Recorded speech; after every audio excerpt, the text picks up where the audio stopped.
بله تماشاوان هجا بهتر راوستاندن لسر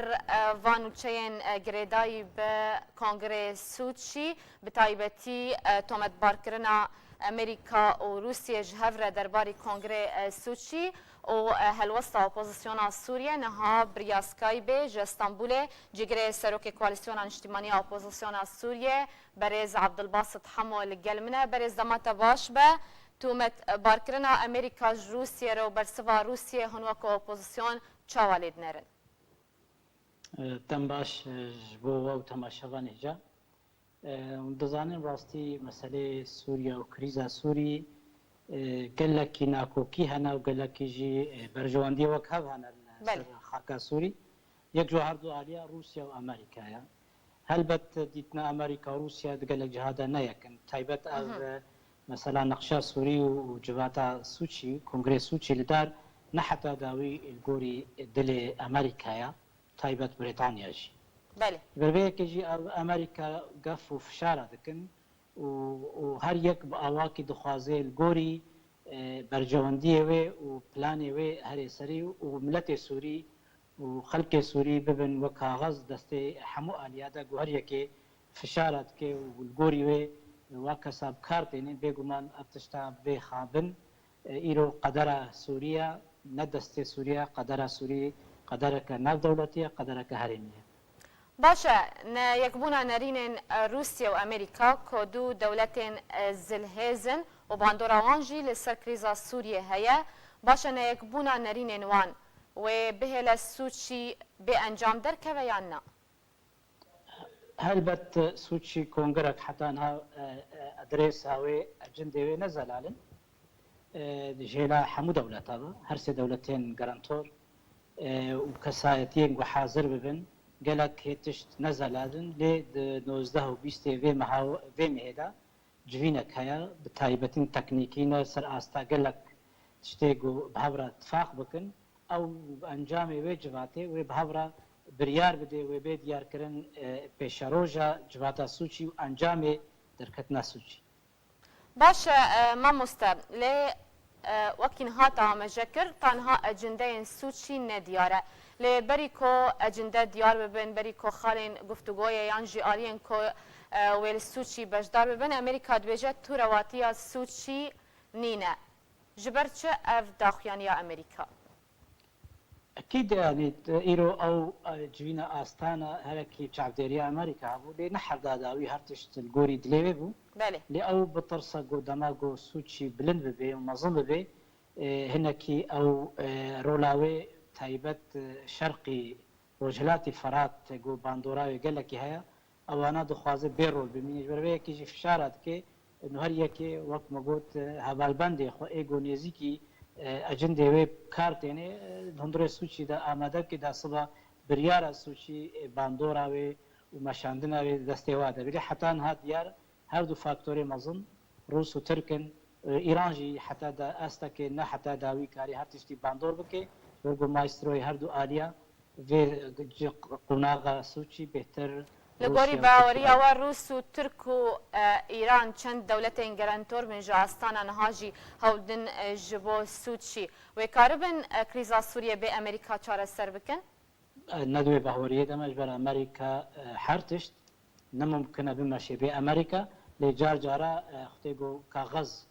وبريارين اوبوزيسيوني قال جارا ندستي امريكا بنتشارني امريكا قبول بكي شرط ومرجي اجنده بان دولتي ديتر يعني بريكي هلبت امريكا نقشا سوري تجاري برنادي تايبه جي بيشتي لواس كرنا تاعشي ايرو بجديت امريكا دخوازي بهتر رولاوي سوريا دب اواكي ديريكت هذه نب اواي شرطني باواي ابوريجي وباواي سياسي بريكي جي بيشي جواتا 19 و 20 مه براستي هر کسک ويب زلالي هلوست وي زلال ببن خويا ببن وهر يكي جي وكا غزي خب كاربن باش روسيا جيد بيجا امريكا هولد دا كو باندورك سلبي نريني بخسر اوبوزيسيون سوريا دا كل سوتشي بجدار نبا چراستيا ويكي هيا و چ فشار جاليه امريكا لسر اوبوزيسيون تكرنها جبو نبجداري دا سوتشي دا از نباورم امريكا فشاره ولو ذكري نكرنا لي مساله امریکا دخوازه وقت مگوت کسی نزیکی و بهتر ولا هبه لحتى انها برنگا کی ولو خورت تدجاتي یک ما بس تبيكي يا ماموستا عبد الباسط دماغ كوت بيجا امريكا تخوازه بهتر او كسين كونيزيكي ويبا للسوشي بجدار ببا كسين اوبوزيسيون سوري تزاني يعني قال لك اوبوزيسيون سوري باندورا حمو ولاطين عرب هيا ولاطين تركيا هيا ولاطين امريكا هيا اردن هيا ايرو بر نقشه سوري نقشه قال لك تنكو جغرافيا قال لك باندورا الحمو درا لي بروجلاتي ويجي هنا كتاب ديار كرن انه مثلا قيادي بكارتيني ودي بر بيشيا خو ليت بهورم زيده يقولوا يا مثلا ناكوكي نابرا روسيا وتركيا وامريكا ده ليه هنا كي بهتر هريما بترولي بهتر دستي امريكا دخوازي دستي خديني تنابراش رجلاتي فرات حتى بقى صحراء السوري ومنطقه السني العراقي جبر استراتيجيك جبو امريكا وقابا اول بشر قابا دواتي بشتي دانينا روخانا بشار اسد وكار به هنا كي باكور سوريا دسخال برده ليون دزاني جي روسيا العفرين باش هيا وتركيا جدنا برا كوباني عفرين دج خورتا وبتايبت جي ايران جي نزيكي شامي هيا كي مواقع جغرافياوي دا قال لك باندور دك تاثير دك بتايبت جي برآوي لازقي باشا بتشتيوان ركبتين قول أستانا تشيبو وكبهتر يعني روسيا دستي خو خسته نافا خاكا سوريا دا أفغافا أمريكا ندرنجا هلبت هناك وقت نرينا اوبوزيسيون ميزاني امريكا دائما سياسه خود رجلات نافين سياستك نيفي دار دغري انصاف الحلول تشيت كتجاري حلول نهائي تشينك لداوي قدر نقش سوري وعراق هلبت بامريكا تجاري كزغاوي زيدا نكاربيكي اللي ممكن او اجنده نو كداوي تشتي امريكا هرم سري لايرو روسيا بقوه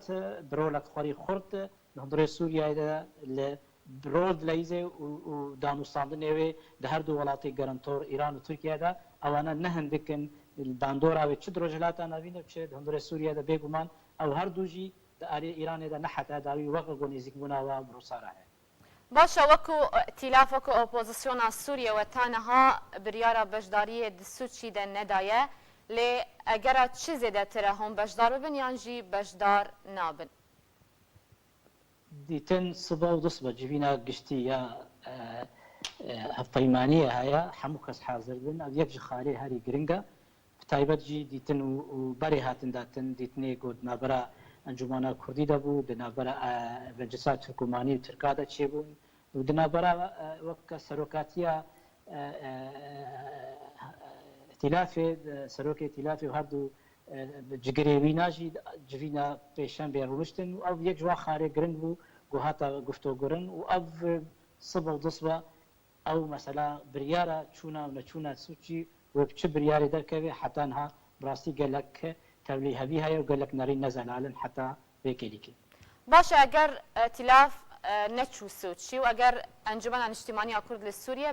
بریارا بجداری سوچی دا اگر اوه که هیا که ائتلاف انجمن دربك جنوالاش ائتلافي ازداب اورم اجبرگو کسک نکاره تجاوز انجمنا کردی بکی ور انجمنا کردی استقلالیه کوي هيا دق اوا خباطه وي چې استا اپوزيشن چې استا تناخوجي لګوري شرط مرجع برجواندي قال لي كرد وابجي مزبوط اتفاقات دنابرا ائتلافي دا ودنابرا انجمنا كردي دا ليه هنا كي بهتر وقت ملوتي فهم كرن تركيا بهتر ببر قشبينية آمادبونا اوبوزيسيوني وتايباجي كرد جو هناكي بوزيتيف ليد مزين لا نيجاتيف بيني جو بجدار بي